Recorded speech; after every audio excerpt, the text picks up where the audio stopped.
ایک دفعہ یہودیوں کی عورتوں نے شرارت کی کہ حضرت فاطمہ کو بلاتے ہیں اور ان کی غربت کا مذاق اڑاتے ہیں، معاذ اللہ ثم معاذ اللہ۔ کہتی ہیں گھر آئی عورتیں، کہنے لگی حضور اپنی بیٹی کو بھیجیے، ہمارے گھر میں شادی ہے، ہم چاہتی ہیں یہ وہاں لوگوں کو تبلیغ کریں، دین کا پیغام دیں۔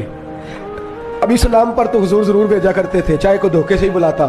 میرے حبیب پاک صلی اللہ علیہ وسلم نے کہا فاطمہ جاؤ۔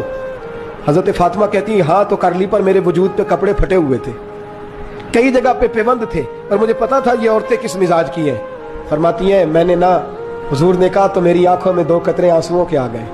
میں نے کہا یا اللہ اپنے لیے نہیں، تیرے نبی کے دین کے وقار کے لیے، یا اللہ یہ عورتیں یہ بڑے برے خیالات اور نظریات کی ہیں، یہ مذاق اڑائیں گی دین اسلام کا، مہربانی فرما، نظر کرم فرما۔